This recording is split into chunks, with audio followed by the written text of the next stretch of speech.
But as long as those who have themselves confessed to murder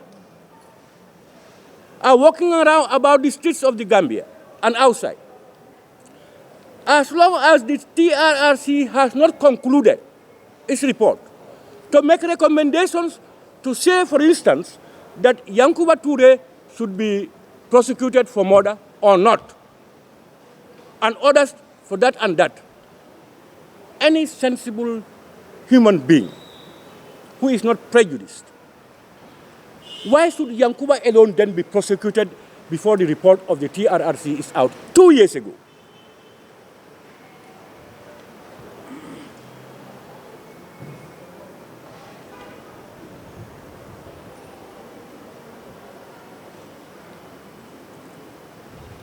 In the report, in the petition, because of the flaws in violation of the Constitution and any law that is in violation of the Constitution, to that extent is null and void. And therefore, because they were illegal appointments, in our opinion, anything that comes out of the TRRC is just tissue paper. And therefore, we demand government to listen to our perspective, find out, and do just that.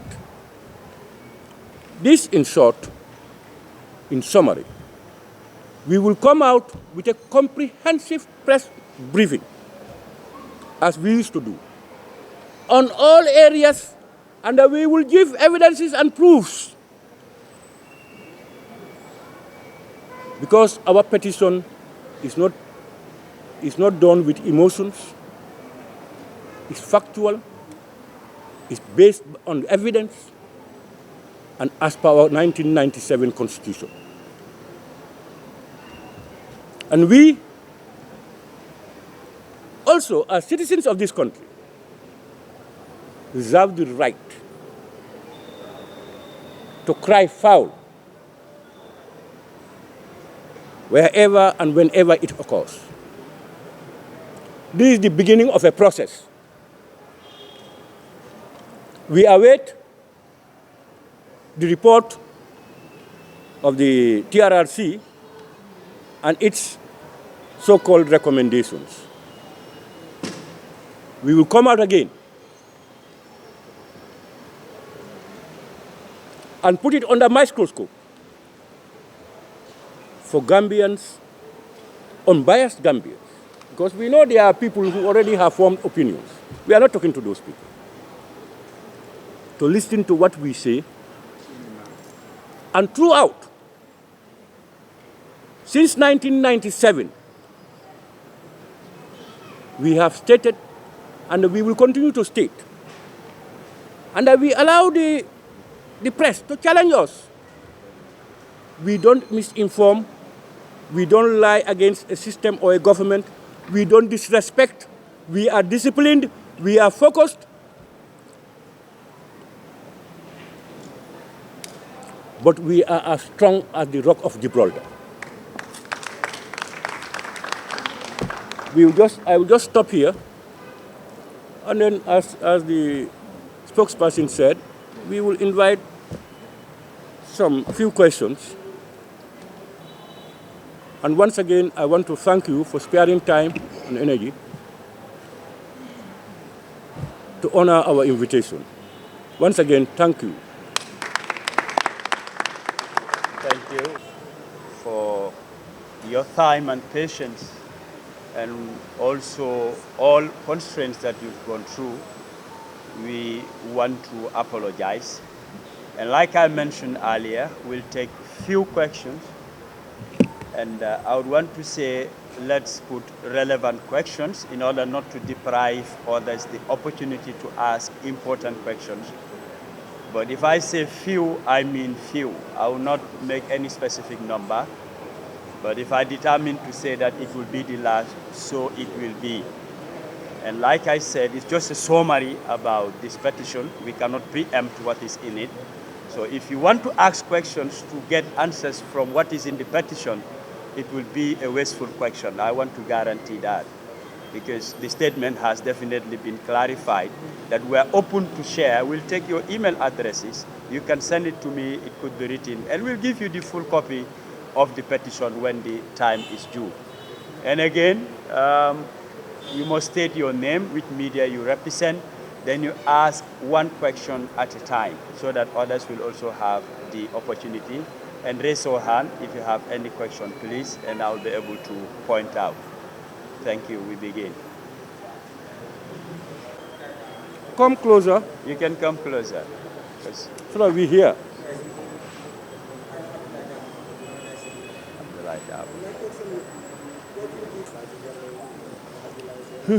We just cannot sit down and say, if government ignores A, B, and C. That will come out. You come to know it when that happens.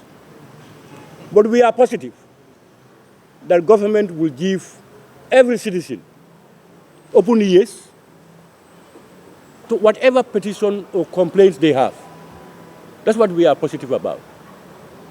If any other thing happens, as usual, we will avail ourselves and we will tell you what next we will do. I have told you that this is the beginning of a process. So we will not preempt what we will do, but whatever, every stage will come in. But for us, we are positive and we believe and sincerely believe that government would positively look at its citizens' complaints and petitions. Thank you, Honorable. Let me have the next question from you. Mr. Dabo, I'm referring to you. You have another question. Bring it on board.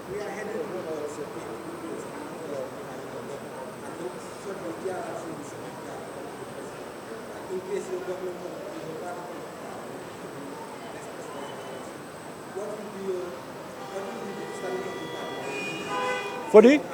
To the victims. Yes.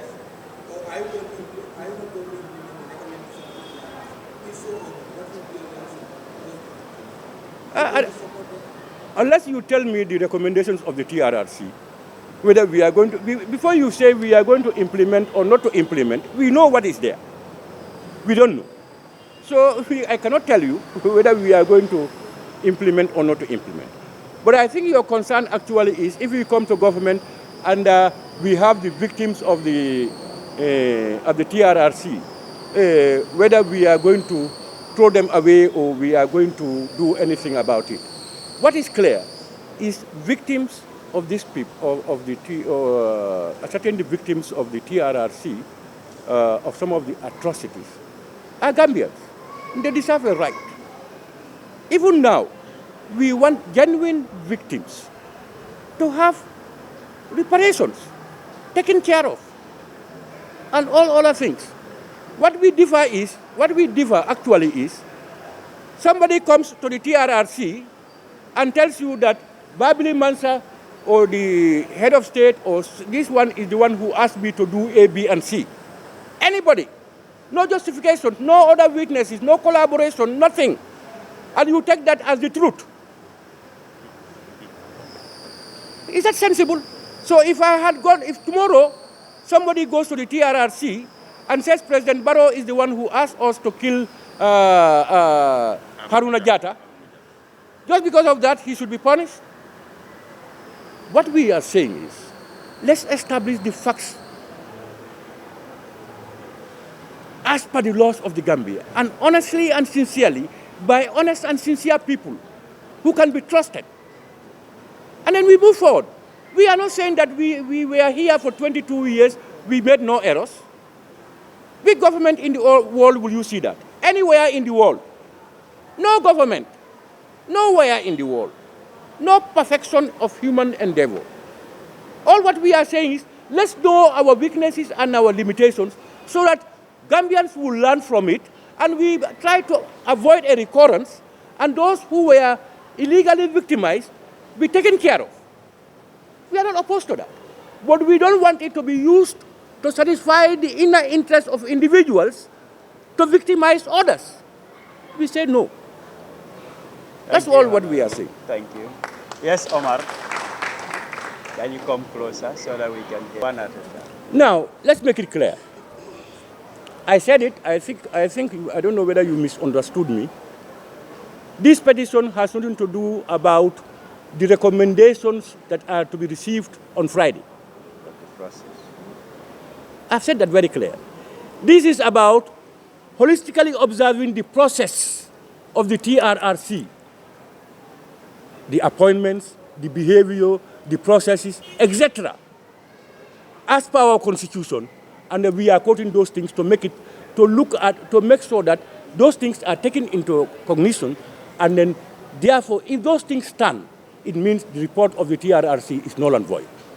Because anything that's instituted contrary to the constitution is illegal.